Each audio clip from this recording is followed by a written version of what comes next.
Hello, good evening. Well, what a day. For those of you who've been around today, I'm sure you'll agree it's been an absolutely fantastic programme, if I do say so myself, and I can't think of a better way for us to wrap up the festival than in party style than this fabulous event, 3-minute stories with Bob Stanley and Alexis Petridis, sorry. Alexis. As you may know, this is the 10th anniversary of Small Wonder, and it gives me great pleasure to introduce both our guests tonight. Alexis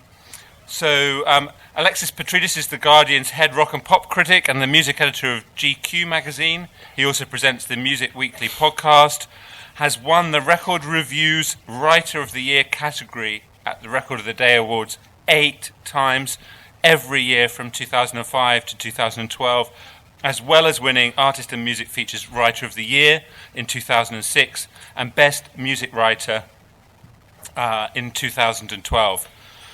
Alexis began his career writing for Varsity while a student at the University of Cambridge and was the final editor of the now defunct music magazine Select. I can't think of a better person to be in conversation with Bob Stanley. I'm going to leave Alexis to introduce Bob. So please join me in offering a really warm Small Wonder welcome to Alexis and Bob Stanley. Thank you.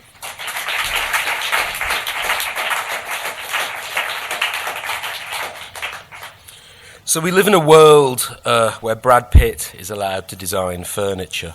The word polymath has perhaps lost a bit of, heft. But Bob Stanley genuinely is a polymath. He's made great music as 1/3 of St. Etienne. He's made great films, among them Finisterre, a cinematic love letter to London, and now he's written a great book. Yeah, the story of modern pop. I'm going to show you. It's a nice cover design. It manages to be both comprehensive and idiosyncratic. It takes an enormously well-told story and reanimates it. I can offer it no greater recommendation than to tell you that the chapter on the Beatles genuinely moved me to tears, and I speak as a man who thought he never wanted to read another word about the Beatles as long as he lived. Tonight what we're going to do is attempt to sort of skip through 60 years of pop history in about 60 minutes, stopping off at 12 suitably idiosyncratic points along the way that will hopefully illustrate and illuminate something about what, for my money, is the greatest art form of the 20th century. Bob Stanley.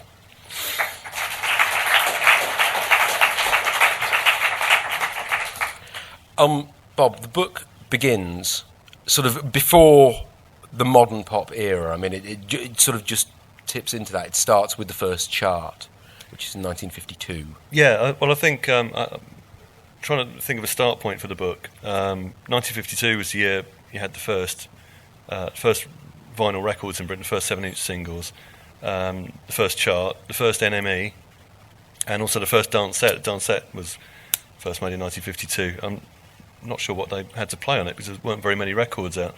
So that really feels like a start point. And I think it feels like, in Britain anyway, music had to catch up with the technology in a way after that, because rock and roll didn't come along for another three years.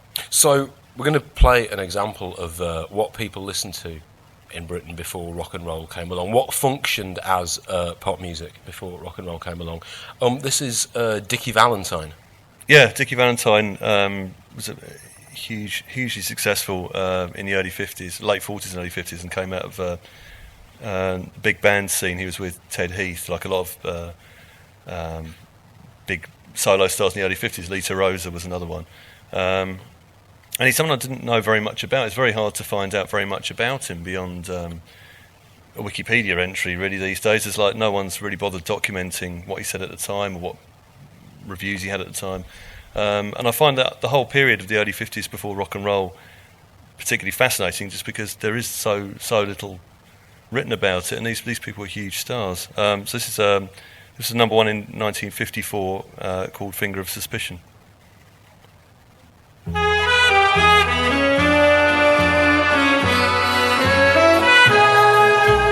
Someone broke into my heart and stole a beat or two. The finger of suspicion points at you. Someone took away my sleep and never left a clue. The finger of suspicion points at you. just as soon as they can make the guilty one confess. I know exactly what I'm gonna do. I'll take and lock her charms forever in my arms. And who is bound to be the guilty who? The finger of suspicion points at you. Yeah, I think we've all heard enough from Dickie. It's an odd record in that it manages to sound both sort of lush and of the big band era, and sort of weirdly creepy. I mean, there's something a bit about the whole lyrical. I don't know. He sounds like he might. I don't know. I don't want to say anything bad about speak ill of Dickie Valentine. I'm sure he's a lovely man, but there's something a bit like it's touching you up. Or I don't know. It's slightly smarmy, but I think it's a chat up line basically, isn't it? The whole song's a chat up line. So he's being cheeky, but I know what you mean. I mean, it's a song that Living Doll is an incredibly creepy song. I'm going to lock you in a trunk. It's like, not a very romantic notion. But yeah, I think it's production-wise, it does sound. It might as well be 1939. It's I think Dennis Potter's used it in something. I can't remember what, but he used a lot of music from that period. I See the Moon by the Stargazers, which is a completely bonkers record. Yeah, no, that's a very odd. Why has it been so totally forgotten, do you think? Why is stuff like this not lived? It doesn't appear to have lived on in any. I mean, presumably the audience for it are now no longer with us, or an enormously advanced. There's somebody there. Hey, Dickie Valentine fans there. What a pleasure to see you. But I mean, for the most part, it's never really discussed. It's never talked about. As you say, I mean, I'd never really heard of him. Well, I think it's the swing era and the Great American Songbook era obviously has never really gone away. But I mean, people like I'm trying to think now, Cole Porter, and they were unfashionable by the early 50s. I think it was just like people wanted much simpler songs after the war. They didn't really want music that sounded. I'm trying to think. I suppose the Great American Songbook goes with a boom period in America in the 30s and early 40s, and the music reflects that. And post-war, everybody just wanted to put a big blanket around themselves. Yeah, really. it's quite comforting. Yeah, and I think it's where you get a lot of songs about families. A lot of songs about children, like 20 Tiny Fingers and Where Would the Dimple Be? And which songs are also like that. Quite creepy. I mean, there's something quite creepy about those. Maybe it's me. Maybe I don't find them creepy. I've got to say, Really? they're very simplistic. I mean, they're very parents with 2 kids and a house and probably a telly because they've just been invented. So they're very very much comfort music, and you can see why. Teenagers would have, or people becoming teenagers then would have probably hated it. But at the same time, the parents who'd gone through the war, older brothers and sisters who'd gone through the war, really didn't want anything exciting. They'd had plenty of excitement already in the last few years. So. I mean, something clearly had to change. I mean, something clearly had to give because you couldn't continue with. Well, I mean, I suppose you could have continued with music like that, but as you say, if you were 15 years old and your options were Dickie Valentine or someone else who sounded a bit like Dickie Valentine, then you probably, would have had something else. Which brings us, I suppose, onto our second choice, which is it's a rock and roll record, but it's a slightly sort of tangential choice. Yeah, it wasn't a hit, but it's a Train Kept a Rolling by Johnny Bennett Trio, and in America, I mean, something similar was happening in America, really, because obviously they'd gone through the war as well, and I think. People in the South, teenagers in the South, basically created rock and roll from country and rhythm and blues, which was much bigger. But and the Johnny Bennett Trio are just, there's only 3 of them. They make an incredible noise, and it's you think of like early Elvis records, the ones he made for Sun, and they're really exciting, but they're nothing like as noisy as this. And one of the reasons I picked this, and one of the reasons it's so noisy, is because all 3 of them were boxers, and so you used to have fights all the time.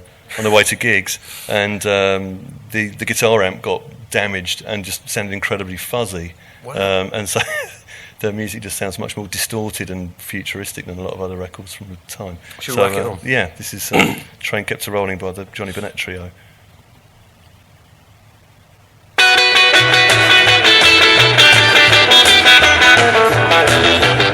I called a train, I met her name. She was a hipster and a real gone dame. She was pretty from New York City, and we trucked on down that old fair lane with a heave and a hoe. Well, I just couldn't let her go. Get along, sweet little woman, get along. Better be young when you get along. Sweet little woman, get along. Better be young when you with a heave and a hoe. Well, I just couldn't let it go. Well, the train kept on rolling all night long. The train kept on rolling all night long. The train kept on moving all night long. The train kept on rolling all night long with a heave and a hoe. Well, I just couldn't let it go.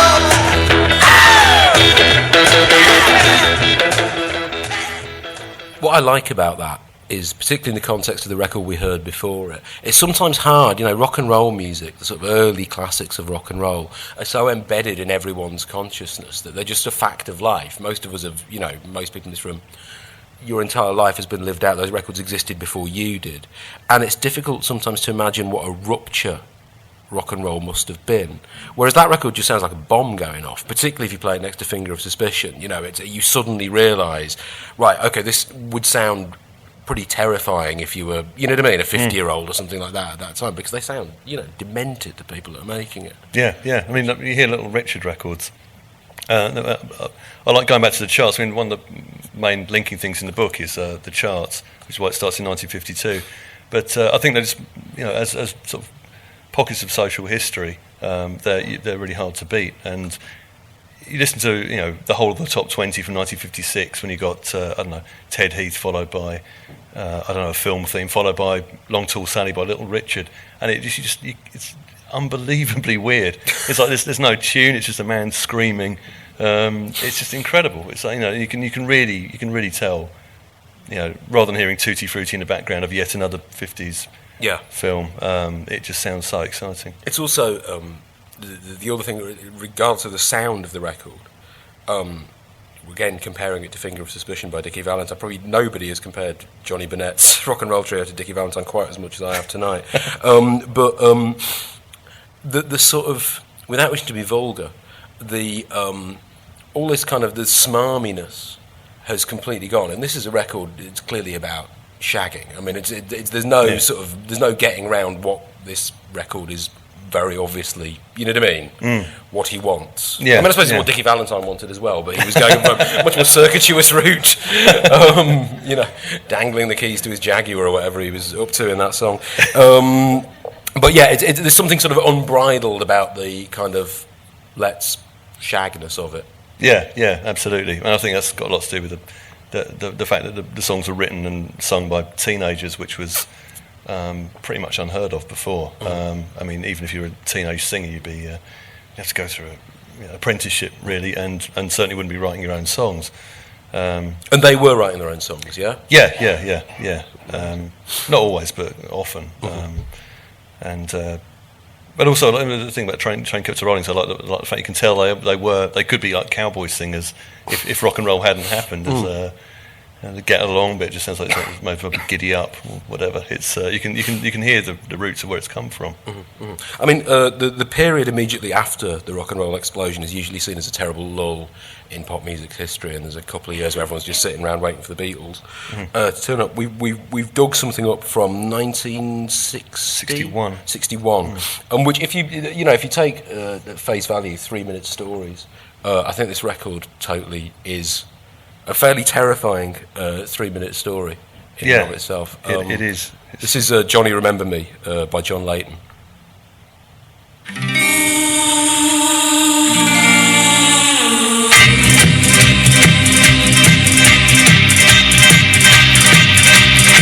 When the mists are rising and the rain is falling and the wind is blowing cold across the moor,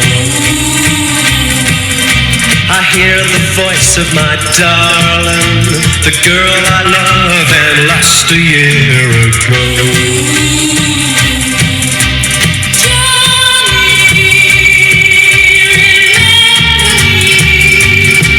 Well, it's hard to believe, I know, but I hear her singing in the sign of the wind, blowing in the treetops, way above me.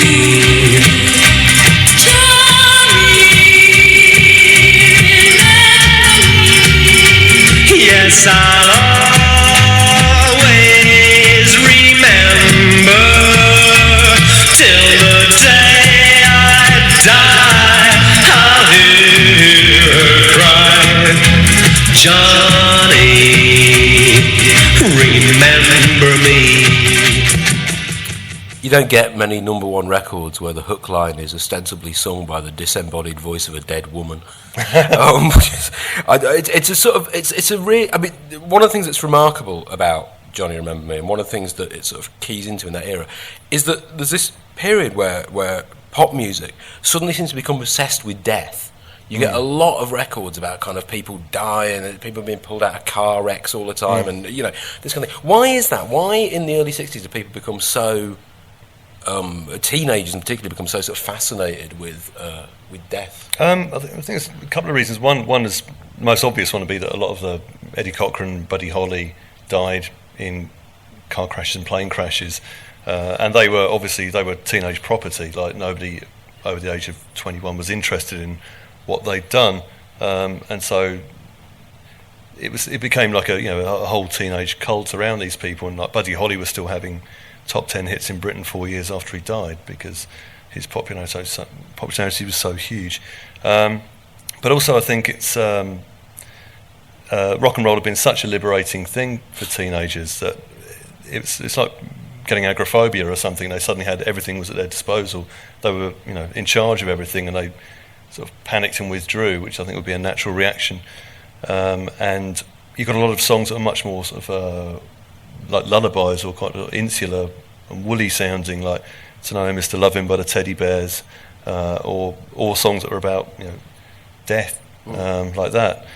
But I mean, as well as fitting into a sort of genre of the death disc, there's something sui generis, to use like a pretentious term, about this record, because it's produced by Joe Meek, who, if you don't know the story of the producer Joe Meek, it is one of the most remarkable tales in sort of rock history, really, in that he was a sort of pill-popping occultist, wasn't he? He was a sort of user of the Ouija board, and thought that he was in contact. He thought he was in contact with Buddy Holly, didn't he? Yeah. No. He apparently went to see Buddy Holly play in Nottingham, I think it was, because his Ouija board had told him that, or whatever, the tarot cards had told him that Buddy Holly was going to die on February the 3rd, 1958. So he went to see him to warn him not to do anything dangerous on that day, stay indoors or whatever. And of course that day came and went, and a year to the day later he died in a plane crash. So I think that confirmed his belief in the occult. Mm-hmm. But he was a country boy. He was from Newent in Gloucestershire, and just became obsessed with electronics when he was at home. He lived on a farm, just became obsessed with soldering irons and making stuff, and I think he was just like a very quiet lad like that until he moved to London. Mm-hmm. And he was also really ambitious, and at that point he just like fell in with people who believed in the occult and whatever. Mm-hmm. Richie Blackmore from Deep Purple being one of them, who was his session guitarist, and he didn't have a very healthy diet either. Just lots of pet pills and steak and coffee. I think was pretty much what he lived on. So the story didn't have a happy ending anyway, if you don't know what happened. If you don't know what happened, he murdered his landlady, then committed suicide. Which is a bit of a tragic end, really, for someone. But if you listen to his later records, they're definitely the sound of somebody going totally round the twist. I mean, it's there's something really terrifying about the records he made in 1965, 66. Moving on to the sort of Mersey Beat era, which is, regardless of, you can pull out gems from that kind of period between rock and roll and Merseybeat. But there is definitely a sort of dip in excitement that is kind of... I don't think anyone really loved Craig Douglas that much. No. There's a lot of people who make quite good records without really being remotely exciting. You've picked a slightly, tangential choice to sum up the Merseybeat era, because it's not by a Merseybeat artist. No, it's by Adam Faith, who was one of the few people from the sort of post-rock and roll, pre-Beatles era who thought, well, the only way my career is going to sustain is if I try and mimic this stuff. And got a band called the Roulettes to back him, and then had this sort of kind of second wind of hits, which I think are great. They were all written by Chris Andrews, who then later wrote most of Sandy Shaw's hits. Well, the good ones. He didn't write Puppet on a String. But so this is Adam Faith and Roulettes, and We Are in Love.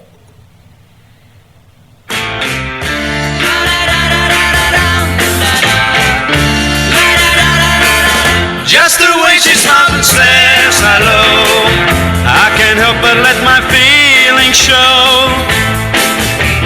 I'll hold her hand and tell her things I know she wants to know.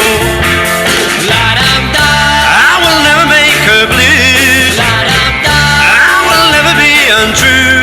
We are in love, and we'll keep it this way.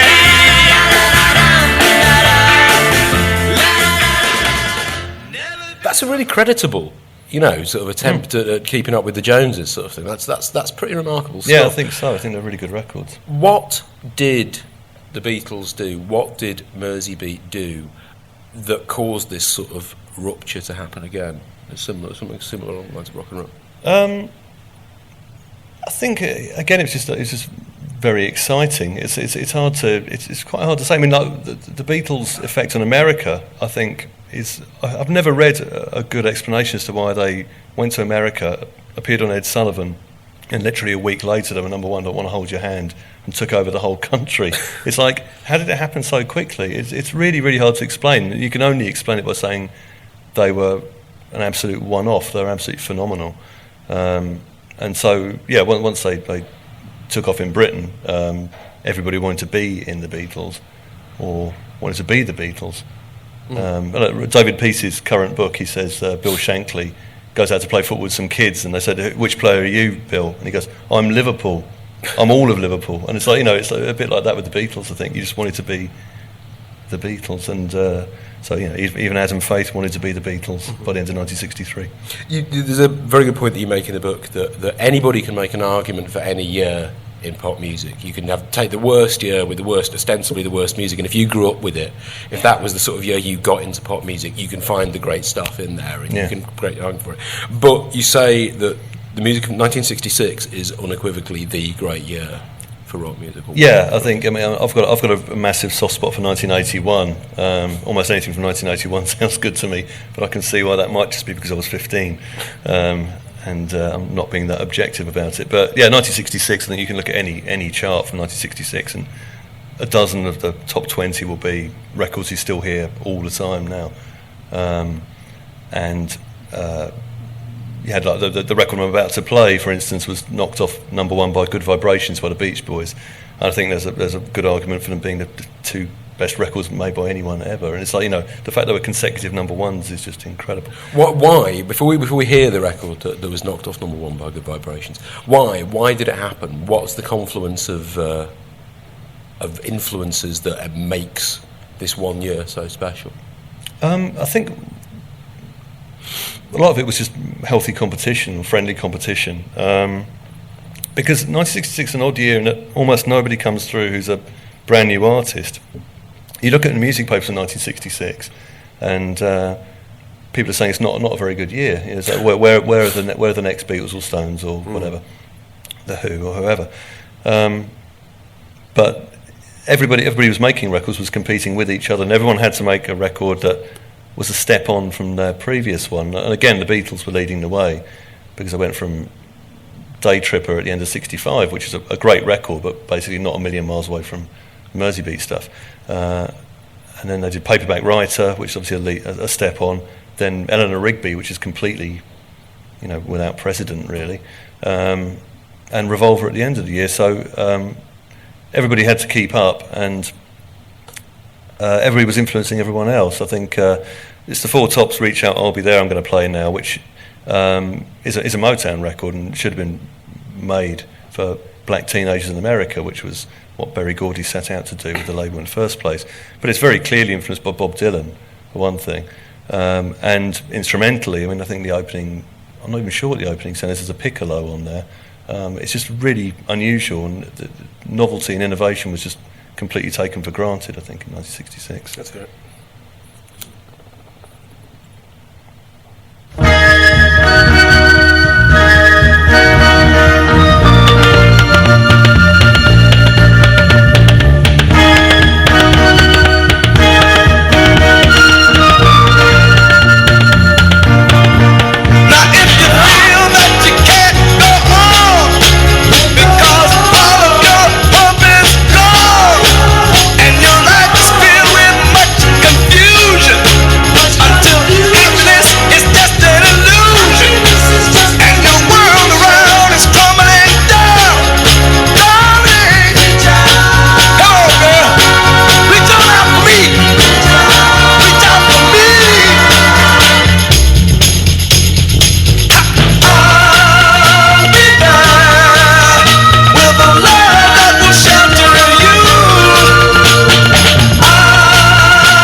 It's interesting because you can hear the gospel roots. I mean, it's a song clearly about sort of salvation or about, you know what I mean? Comfort, yeah, definitely. or whatever. It's got kind of an intriguing thing behind it. Yeah. I mean, it's very much like, you know, it's like a heroic figure reaching down to save someone. So that's, it'll be a gospel element. But yeah, sorry, I didn't explain the Bob Dylan thing, which seems obvious to me, but it's just the vocal delivery. It's just do you think? Yeah. I'm not going to imitate him, but no. Just the at the end of every single line is that's Bob Dylan. It's like that didn't come from anywhere anywhere else. Thought of that. All right, okay. Yeah, it's not Sam Cooke. It's not Ray Charles. Moving swiftly on, if 1966 is I mean, one of the things that I like about the book is that it's your own version of events. You know, I mean, it's definitely not sort of trotting out the accepted version of history, of pop history, a lot of the time. And one of the things you say in it, I think, is a very pertinent point, is that in the early 70s, there's kind of a rift between rock music and pop music, and they become two very separate entities, and that's actually to the detriment of both. But this enables other music, other forms of music, to kind of come in and not take precedence, but to sort of have an energy and have a sort of potency behind them they didn't necessarily have before. Yeah. I mean, I think there's a split at the end of the 60s after the sort of psychedelic era, I think, where it's to do with a lot of things, to do with FM radio and AM radio splitting, between singles and albums splitting. But basically, so there was serious music was rock, and things for pre-teens was pop, and that was 45 based. And the singles chart would be almost completely different to the album chart. By like 1969, we'd have like Jethro Tull and Led Zeppelin on one hand, and the Archies' Sugar, or Two Little Boys or whatever, in the singles chart. It was to the detriment of both, because if neither was feeding on the other, the lack of outside influence was going to be harmful, and it was. I mean, like, by like sort of 72, 73, a lot of rock music in Britain was becoming very, very flat, and you had music from other places coming in. Folk became a big deal in film, in TV. I mean, I think we probably grew up when children's TV programs had basically sort of folk singer presenters like Tony Arthur on Play School, and folk music in the theme tunes and the incidental music. The guy from Fingerbobs. From Fingerbobs, Rick Jones. He made folk. He was on Argo, I think. He made albums. Right. And that just seemed normal, but it's kind of sneaking in because there was this vacuum. And Jamaican music was the other big one, which had sort of made a breakthrough with mods, and obviously with the Jamaican community in Britain in the 60s, but was very much on the fringes, and then 69, 70, it became a huge deal, and there was lots of reggae hits. What's the record you've chosen? Well, this is from 1974. It's I Have Feelings by Rupie Edwards, who had a record shop in Dalston, which I think has only just gone, which is a shame. Really? Ridley Road, yeah. But I was 9 when this came out, and I had no idea where it was coming from. I didn't know it was from Jamaica, but I also didn't know where it was musically coming from. It's called I Have Feelings. It was a top 10 hit in 1974, this. Abavuka skeng skeng skeng skeng skeng skeng skeng skeng skeng skeng skeng skeng skeng skeng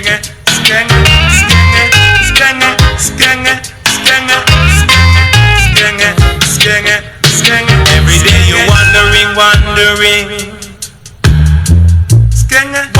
you do? Every day you what will you do?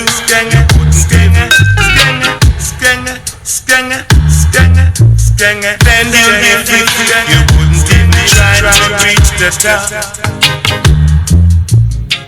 I've never heard that before. That's a really? genuine... No, the notion... It's not that it's a particularly remarkable record within the annals of sort of, reggae or dub or anything. The notion that was a top 10 hit, I mean, it's got absolutely no commercial kind of potential at all. No, I don't really know how that became a top 10 hit. I mean, it's a dub record. It's the only dub hit record. Dub being an offshoot of reggae, which was basically using lots of echo and studio effects, which remind me of Joe Meek and Phil Spector. I think there's a real continuity between those people and dub producers like King Tubby. But yeah, that's the only dub reggae hit that's ever happened in Britain. That's amazing. Moving on from dub reggae to mud, we're going to play The Cat Crept In by Mud. It's from 1974, same year that was in the top 10. This would have been vying in the top 10. Mud occupy an intriguing place in this book. You use them to illustrate something about glam rock and something, rather than David Bowie or Mark Bolan or any of those kind of people. There's a sort of essential Britishness or an essential kind of man-made fibres-ness about Mud. Yeah, but I think it's like it's a music hall, it's end and appear stuff. But basically, I think they illustrate why glam was a big deal in Britain and not in America. I mean, they're not innovators like David Bowie and Mark Bolan were, or Brian Ferry. But they were cashing in. They've been around since the late 60s. But Les Gray, the singer, obviously loved Elvis, and they used this sort of basic T-Rex Slade kind of chassis for their songs, and it's just incredibly good fun. And I think that's the main thing about glam, was it was it wasn't looking to the future at all. I think a lot of these Alvin Stardust and Mud and Gary Glitter and the sort of second string glam acts knew that they were going to be able to milk it for like 18 months maybe and just have a lot of fun. And I think that really comes across in the music. So it may have been slightly cynical, but they're great records. The scene before you play it, the scene you describe is a film of Mud performing this in a transport cafe, surrounded by kind of donkey jacketed, sort of unimpressed donkey jacketed workmen, drinking tea, while in the midst of this Mud appear in all their glam finery, such as it was. There was the bass player in a dress. There was that weird period in the 70s where you had to have one member who would sort of pretend to be camp, and it would be some poor fella. I mean, in their case, it's Rod Davis, who went on to write Can't Get You Out of My Head for Kylie Minogue. But a less camp man you've never seen in your... He'd be hulking fella, usually in a sort of dress and big dangly earrings, and just looks... I don't know what he looks like a pantomime dame or something. I mean, he does, not even as feminine as a pantomime dame. A younger version of Hinge and Brackett. Yes, he does look like the guy. Yeah, he does. He's got the curly hair. He looks like Brackett or Hinge. I don't know which one. But yes, if you imagine, if you will, this being performed in a transport cafe with a man who looks like one of Hinge and Brackett on bass.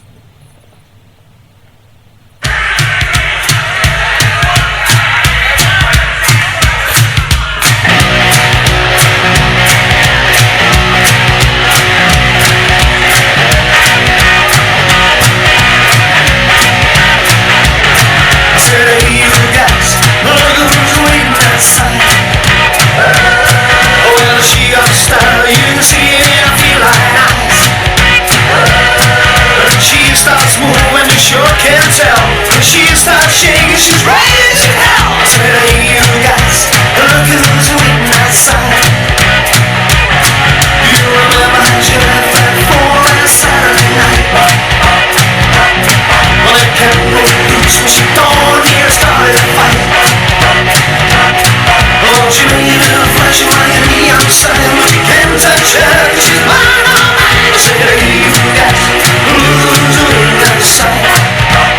Let her in, and then the cat crept in, crept out again, the cat crept in, crept out again. She woke up to the to the heart of home. Oh yeah, so the cat crept in, crept out again. The other thing about that song, of course, is it's I was 9 when it came out, and it's based on the cat crept into the crypt, crept and crept out again, which was a children's joke. I imagine it is, anyway. That's amazing. Really, I had no idea. Is that what I'm guessing it is. Really, I've never heard the joke. That's incredible. It's a good record. It's great. Yeah. I mean, who could deny that? Obviously, a few people. We're talking about lulls in musical history, and you singled out 1975 as a bad year. The immediately pre-punk era, and the record you've chosen to illustrate that is Give a Little Love by the Bay City Rollers. And as this is a literary festival, we should perhaps pause and dissect the lyrics of Give a Little Love by the Bay City Rollers, the poetry of the chorus of Give a Little Love by the Bay City Rollers. Okay, well, yeah, the chorus. I mean, the first line, which we obviously hear in a second, is a bit of a killer as well. And the chorus is give a little love, take a little love, be prepared to forsake a little love. Which, I mean, they were following up the biggest selling record in the country in 1975, and that's the... You're not even trying. It's really, it's so lazy. For sake of it, really awful. lazy. Why, the laziness of the lyric keys into the laziness with which the Bay City Rollers were sort of put together, and the laziness with which their music was sort of put together. And it seems to me that the Bay City Rollers are in some ways, don't want to be someone who goes, oh, boy bands, I hate boy bands, because some of them are all right, and my daughter likes One Direction, and I have to listen to a lot of One Direction. Some of it's all right, but the Bay City Rollers are kind of the model for the worst kind of boy band in lots of ways. Yeah, I think so. I mean, Westlife. There've been people, Westlife and Boyzone, I think, are the obvious inheritors of this strand of sort of pin-up teeny bop music, a lot of which I really love. But I think you can go back to the 50s, and people were trying to create teen idols, and it didn't really, nothing really glued until the early 70s, and you had the Jackson 5, who were put together by their dads, so they weren't really put together, and the Osmonds after that. And because they were so huge, there was people then started really trying to manufacture these groups, and the Bay City Rollers were a real band, but they got a manager called Tam Payton, who took them over and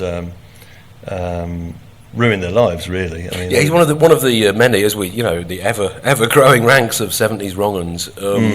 Tam Payton was not a nice man. No. Imagination. But the one thing I find intriguing about the Bay City Rollers is that if I was looking to put together a band that would young girls, I mean, and obviously they're hugely successful, so what do I know, that young girls would scream at, I would pick a band that looked better than the Bay City. They're kind of horrible looking men, weird, malnourished, sort of spotty looking, you know what I mean? There's a certain strand of teeny bop that fascinates me, that seems to be a concerted attempt to prove that a certain kind of hormonally crazed, pubescent girl will basically scream at anything. Little Jimmy Osmond, that weird fella out, the weird goblin-like one out of East 17, Brian Harvey.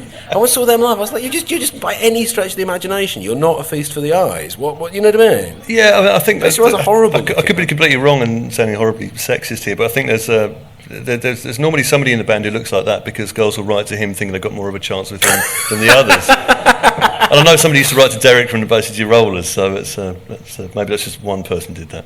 But, wow. Poor Derek. Sorry, Derek. His life ruined by Tam Payton, and now battered on stage at the Charleston Literary Festival. Should we give him a quick spin? We're going to get a quick burst of the Bay City Rollers. Feast your ears, people.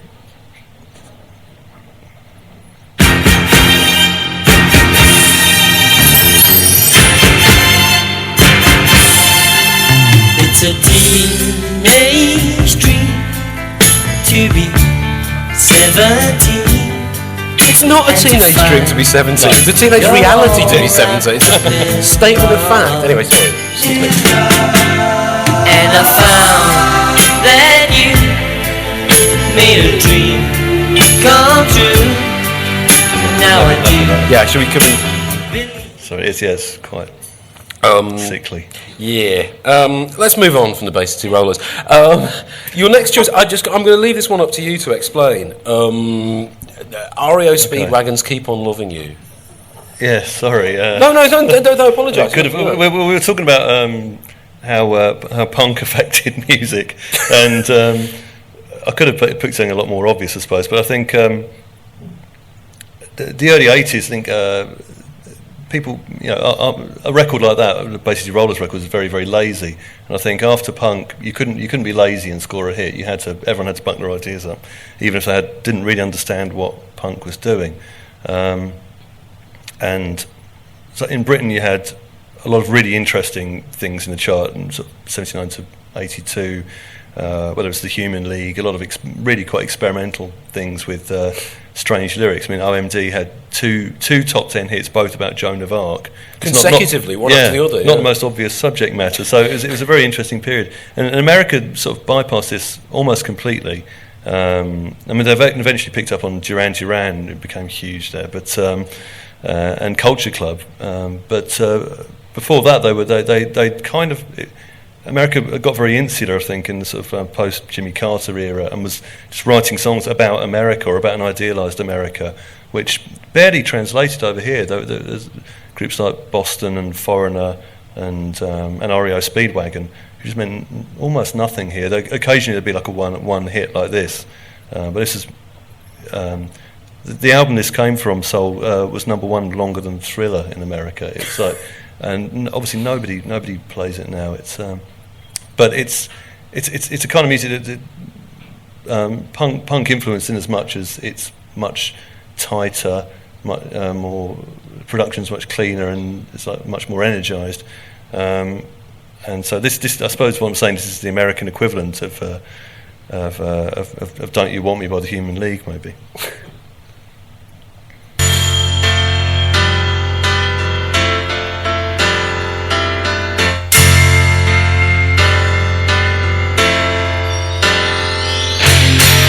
Should have seen by the look in my eyes, baby, there was something missing. You should have known by the tone of my voice, maybe, but you didn't listen. You played dead, but you never played. Instead you lay still in the grass.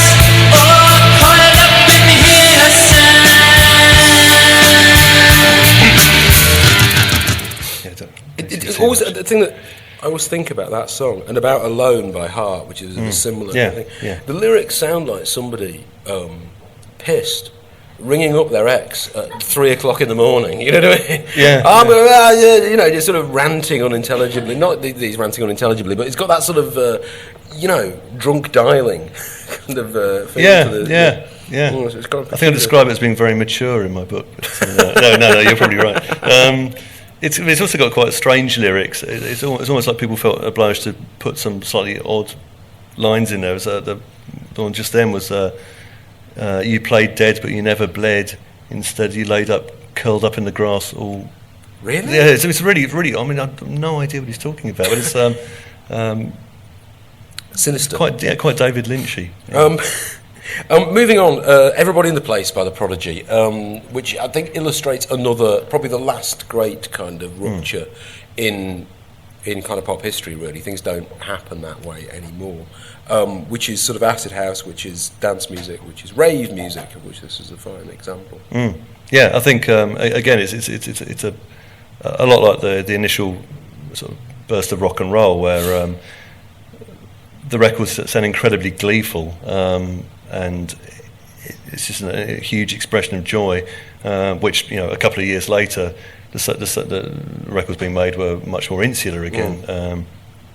But and they're also very DIY. A lot of the sort of rave records and acid house records are basically made by people in their bedrooms. So it's not a million miles away from skiffle in that respect. But I mean, this really does sound. It's hugely exciting. It sounds like it took half an hour to make, and got to number 2 in the chart, which I find very appealing.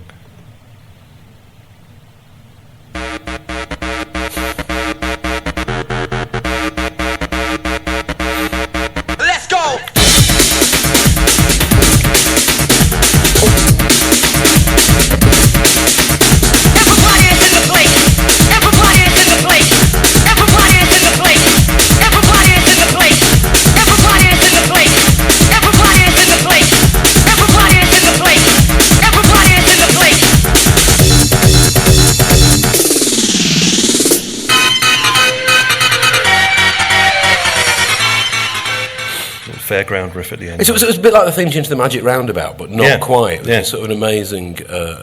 It's odd in that they're a band that obviously went on to build an enormous career which continues today, which with the best will in the world, and perhaps this shows why I don't work at a record label and aren't a multimillionaire as a result. You know, that sounds like they're not going to last 5 minutes. I mean, it's a great record, but you don't think, I tell you what, 25 years' time, this lot, they're going to be knocking about. You know, it just doesn't seem to work in that way. No, but that's another thing I really love about the rave era is the anonymity of the people involved. I mean, the Prodigy were one of the very few exceptions where, at that point, I don't think people would have been able to name who was in the band, and like they could have walked down the street and nobody would have recognised them. It wasn't until Keith Flint developed his persona. Sort of Vivian from the Young Ones kind of persona, with Firestarter, I suppose, was the record that really made them. But they'd had like half a dozen top 20 hits before that, and were huge in the rave community. But those people didn't look like pop stars. I think, and we were talking earlier, the other thing I think about the records from this period or from house music onwards is the real division is that there's obviously no melody there at all. It's all about rhythm. And that carries on to this day, really. I think most records, even if they've got a melody, the melody's based around the rhythm of the song rather than being a lilting melody. I suppose. Yeah, you don't get. No, that's true. You don't get lilting melodies anymore. That's a really interesting point. I wonder what stopped that. Why don't people do? Because people's notion of what a lilting melody is something like Westlife, or you know what I mean. You don't get. What a gloomy state of affairs that is. Moving on to the 90s. The 90s were kind of increasingly a controversial period, I think, in music, because there was an era when everybody thought, the 90s really kind of saved us. Britpop came and saved music, and everyone was waiting around for Oasis to come along. And there's been a sort of degree of revisionism, largely based, I think, on the latter-day career of Oasis, that says maybe they weren't the... perhaps they weren't the Beatles after all, you know. Yeah. It's an odd kind of time, because it seemed like an exciting time at the time. It sounded like an exciting period at the time. Yeah, I think sort of dance music and rave just seemed so alien to a lot of people that it didn't sound like real music. And there was a Jack Your Body by Steve Silk Hurley, which was like the first house music number 1. When it got to number 1, Peter Powell at Radio 1 resigned. He said, I don't understand why it's number 1, therefore I can't do my job anymore, which was very noble of him. But I think that really is the effect it had. And Oasis and Blur and all the Britpop era, it was much more easily understood, and it related a lot more to the past. Your choices are sorted for Ease and Whiz by Pulp, which is intriguing because Pulp are a sort of band alone in Britpop, in the lyrics matter, which doesn't really true of a lot of Britpop bands. I mean, you wouldn't... Jarvis Cocker has had his collected lyrics published by your very own publisher, Faber and Faber, which is not going to happen to Noel Gallagher with the best will in the world.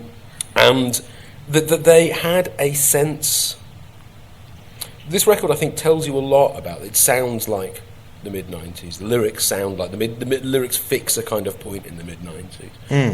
You know what it was to be young or youngish. Yeah, well, I think they were maybe the only group that was actually writing beyond the sort of strange sort of Britpop inner circle of Blur and Oasis, and I mean, we were making records around that time, and it was you just go to certain pubs or clubs in London. I'm sure it's the same in the 60s, I suppose, really, but the same people would be in the same places all the time, and it's very, very insular.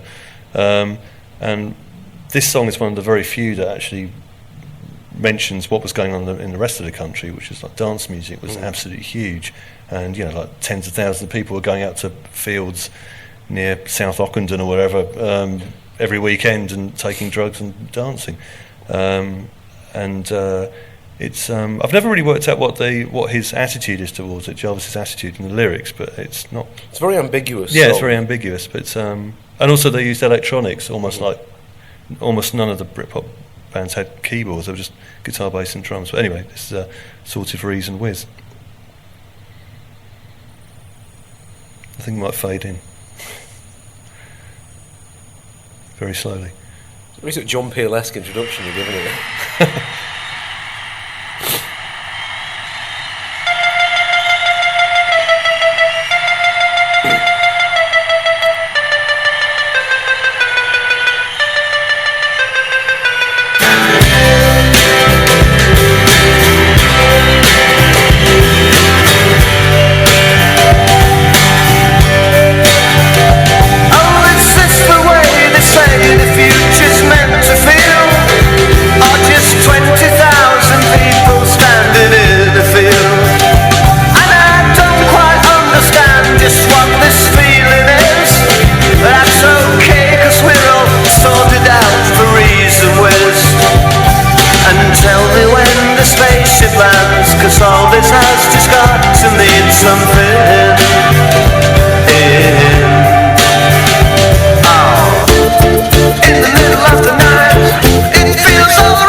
Sorted for Ease and Whiz. It is a very ambiguous song. It says on the sleeve, I remember seeing on the sleeve, he goes, he writes on the sleeve, it didn't mean nothing. It was his sort of summation of kind of being involved in rave culture, which is kind of it's a double negative. It's whatever. There's two ways of taking it. It's kind of an intriguing point. But I think what it is that's good about it is it's not a rock person sneering. No, definitely not. Dance culture, which happened a lot at that time. People just said it was faceless. Faceless is a word you heard more than any other. Which, if you're just talking about people wearing baggy tops and going on top of the pops and all looking quite similar, they had a point. But it did. It certainly meant something. And it's completely records in the chart in 2013 are almost entirely based on. It has absolutely swallowed pop music, dance music now. I mean, I noticed that this summer. In the 90s, you had concurrently a massive dance scene and a massive guitar rock scene. Guitar rock now just seems to have vanished. People are only, every festival I went to this summer, people only wanted to see Disclosure, they wanted to see dance acts, they weren't really interested in anybody else. Anyway, moving on, final choice. You end the book with the sort of resurgence of R&B in, the late 90s, early noughties. Why? Why did you choose that as a sort of end point of the story of modern pop? Well, I think it's the last music I can think of, last genre of music I can think of that was absolutely brand new, and I thought I've never heard anything that sounds like this before. And obviously R&B goes right back to the 30s, but in the 80s, I think when hip hop became huge in America, it was very much seen as a kids' music, and R&B and soul, which had this huge legacy, became very much middle-aged music, or adult music, and very smooth and very bedroomy, and the two things never crossed over, which seems really odd in retrospect, that R&B and hip-hop had nothing to do with each other. And it really wasn't until the mid-90s that became, well, it wasn't even the norm. I mean, it became the norm by the end of the 90s, but it took a few sort of auteur producers, as it normally does, sort of kind of the Phil Spector, Joe Meek characters. This one's produced by someone called Rodney Jerkins, whose name was Darkchild, also known as. It's Whitney Houston, who was one of the people responsible for a lot of the very drowsy-sounding soul records, I think, in the 80s and early 90s. And this was her sort of working with a latter-day producer, and I think it's the best record she ever made. It's called It's Not Right, But It's Okay.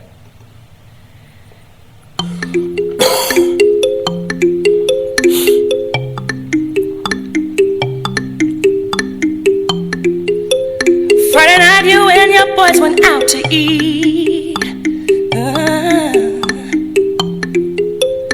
Then they hung out, but you came home around 3. Yes, you did. If 6 of y'all went out, then 4 of you were really cheap. Yeah, 'cause only 2 of you had dinner. I found your credit card receipt. It's not right, but it's okay. I'm gonna make it anyway. Pack your bag up and leave. Don't you dare come running back to me. It's not right, but it's okay. I'm gonna make it anyway. It is a strange sounding record in that it's kind of, you can't imagine dancing to it. The beat No, is like, no. it's a really kind of weirdly arrhythmic kind of production. Yeah, I think that a lot of those records, and it seemed to get more and more extreme over a sort of 3 or 4 year period, are really quite avant-garde. I think Milkshake by Khalees just sounds like it could be, I don't know if you know, the radiophonic workshop it did was Doctor Who music and incidental music, weird electronic stuff at the BBC. It really sounds like that with her singing over the top. It's just so strange, and the fact this was like, you know, mainstream Black American music for a good few years, going into the sort of middle of the last decade, is I think that feels like a golden era that people are going to look back on, I think. Do you think that the fact that you've ended the book in 2000, around that era, does that mean that you're less interested in modern pop music than you were? Does that mean you sort of despair of it? Does that mean that you think that it's in a bad state? I don't despair of it, and I think, you know, people are going to carry on writing great songs. There's no reason why they shouldn't. But I think the reason I decided to stop it there was because 2000 was the year iTunes started, and people just started absorbing music in a completely different way. More or less had 50 years where people listened to the radio or bought a music paper and read a review by someone which was so well written they went out and bought the record on trust. I mean, that would just never happen. No one does that. Because you could just like listen to it on Spotify or YouTube or whatever. And just the lack of physicality, I suppose, of music, which had been there for, you know, half a century, is now gone, and so it feels like a defined era. I don't think I really didn't want to say that I think pop music is dead or anything with this book. I just wanted to try and bookend a period where the music press mattered and vinyl mattered, physical product mattered, I suppose, and that's how people absorb music, and you could build your life around that, which I kind of did. You know, listen to the chart every Tuesday lunchtime and worrying about where Altered Images were going to be. I can't imagine anyone's going to really worry how many where Rihanna's single has gone next week, because it's not a single. It's just something you can download. It's not it's just a song, which is fine. You know, that's fine, but it's a different thing. So that's it. That brings us not quite up to the present day, but to the end of the book. Does anybody in the audience have any questions?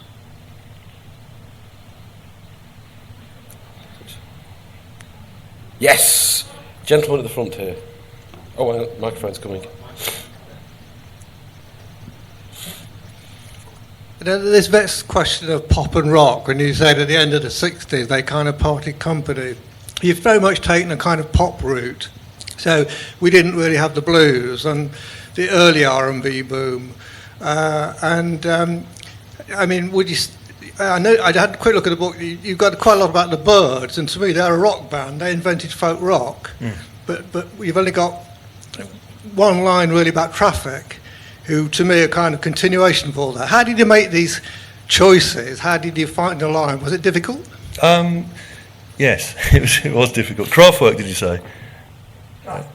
Traffic. Oh, Traffic. Sorry. Yes. I suppose what I had to do was think of people who had a long-lasting effect, or, you know, they were originators of something, which even if they didn't get in the chart, other people did with the same thing later, which is why I put the Velvet Underground in, who obviously never had a sniff of a hit. But I think that the division between pop and rock is a really interesting one, because the Byrds are basically inspired by the Searchers, who nobody would ever call a rock band. You know, they were very much a working pop group doing the circuit, and had a job as, you know, most would have been postman. I mean, I love the Searchers. I don't want to belittle them by saying that.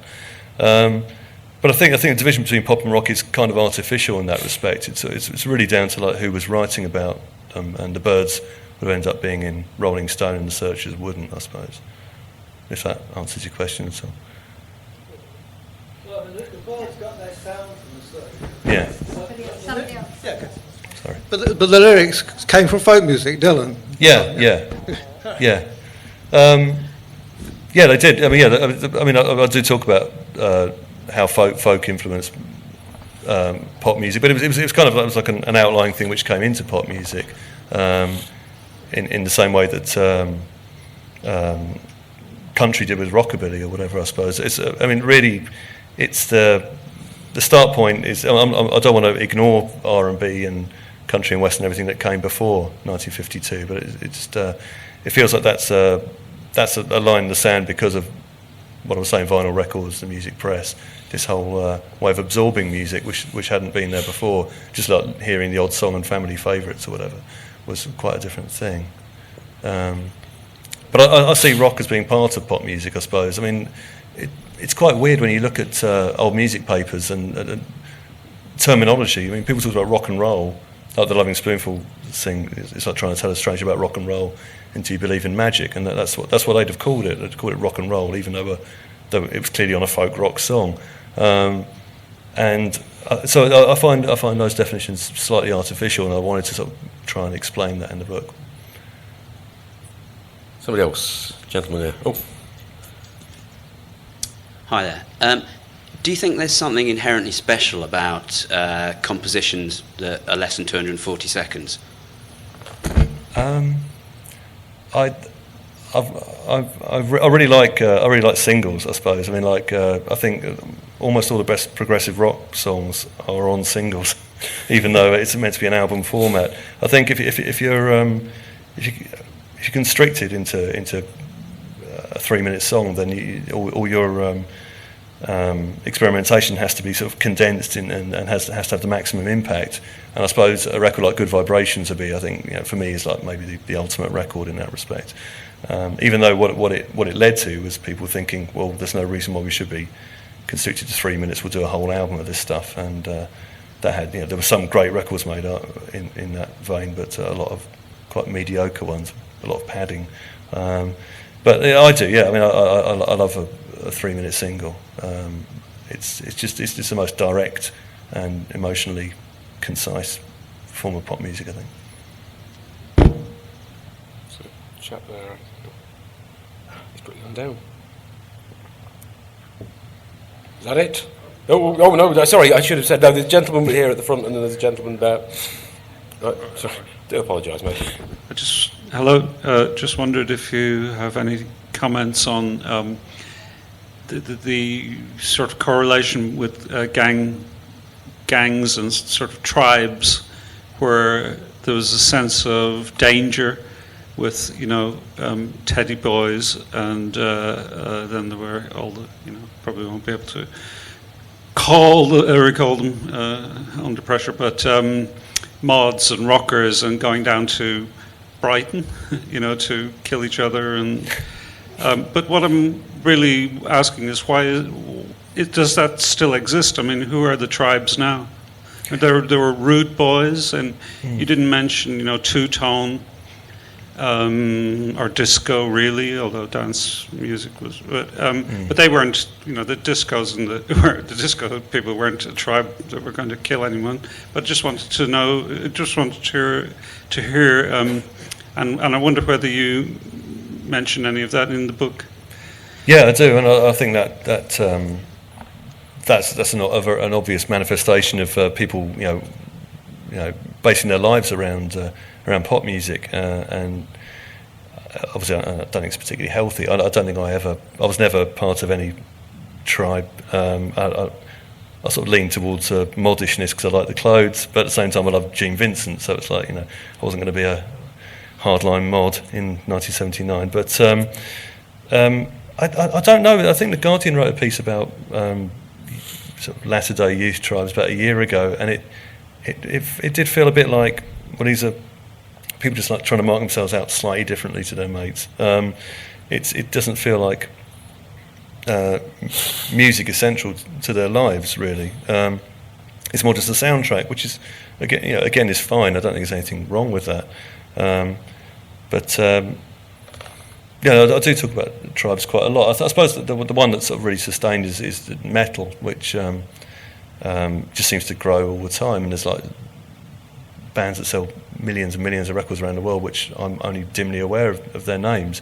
It's a very intense tribal thing, still, metal. I do talk about it, and it's I do talk about Rude Boys and disco in the book as well, which is, only had an hour to go through the whole thing then.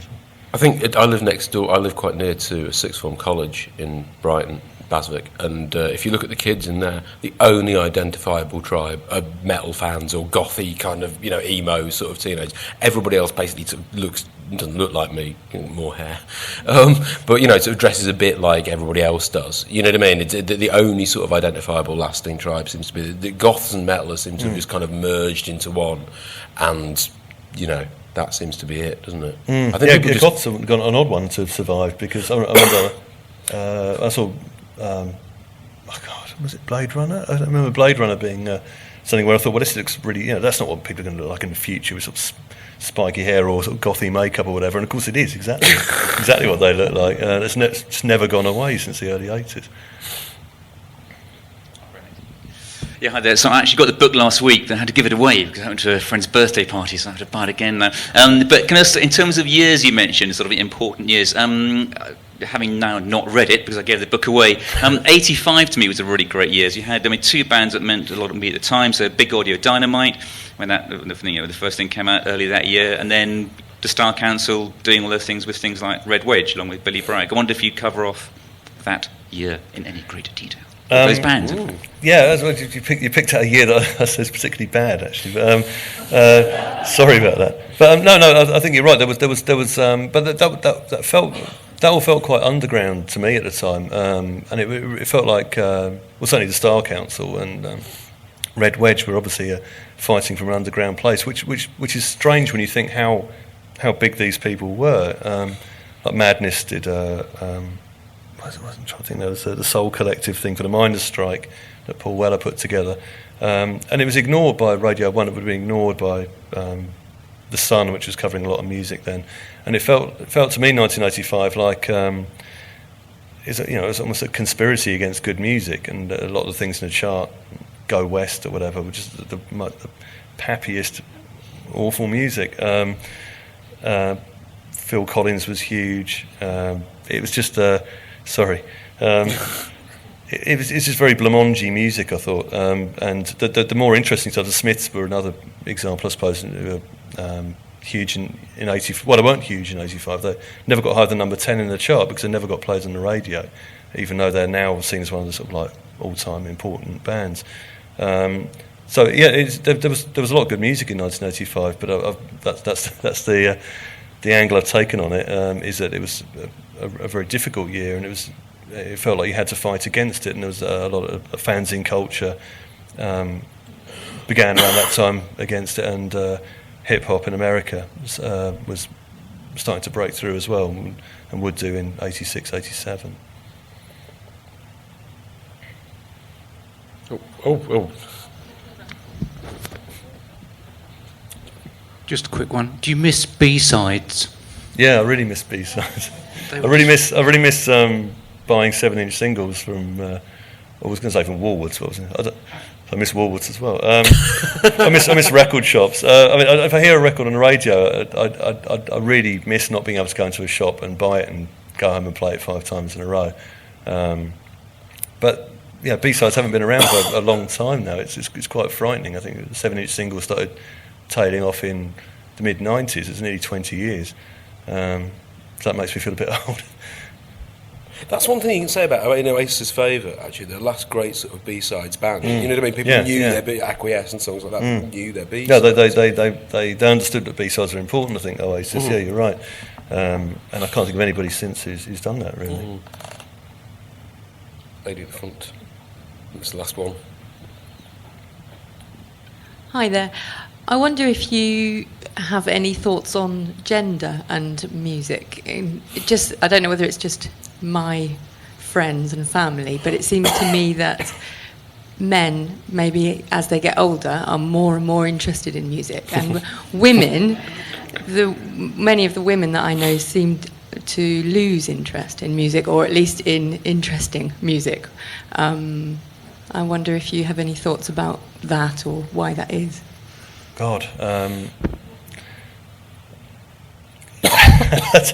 They realise there's more to life than just pop records, I suppose.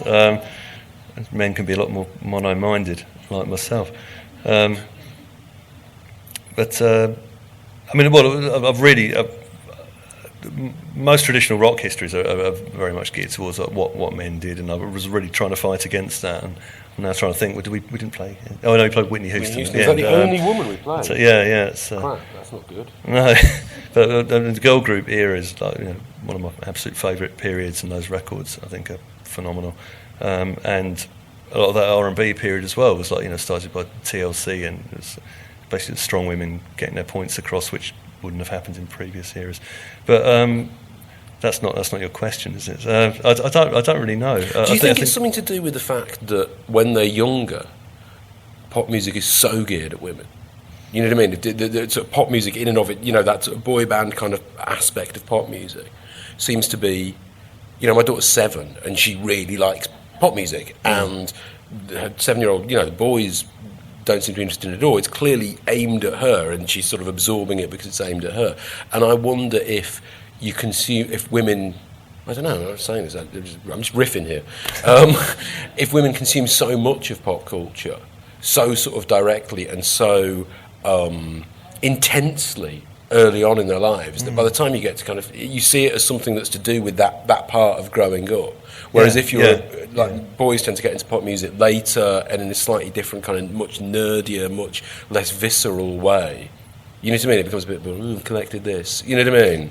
Yeah. Well, I think growing up is the key thing, isn't it? Because I think there's a lot more goes on in women's lives generally. Men can just stay the same forever quite easily. I think maybe that's what it is. Because I think becoming obsessed with pop and it being very intense, I don't see why you'd necessarily grow out of that, because I think once boys become like that, they might stay like that. Yeah, no, it's true. For the rest of their lives. It's a really interesting point. I'd never thought of that, actually. And my sister was as much into records as I was when we were teenagers, and she had a kid and just not interested anymore. I mean, she would listen to music, but it's just she certainly doesn't go out buying records. But anyway. I think that's it.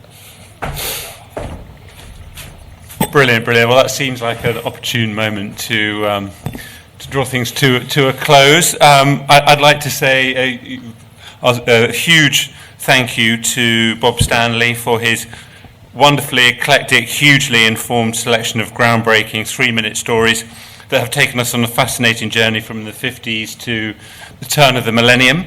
I'm sure that Bob would be delighted to sign copies of his new book with Faber, which is available in all good bookshops, but especially this bookshop right here, right now. So if you'd like to argue and challenge his choice of 3-minute stories, then I suspect that he will be willing to do that with you. So please join us outside. But before I do that, I'd also like to thank Alexis Petridis for an incredibly perceptive and fascinating debate with Bob. So thank you both, gentlemen. And with this, we draw Small Wonder to a close.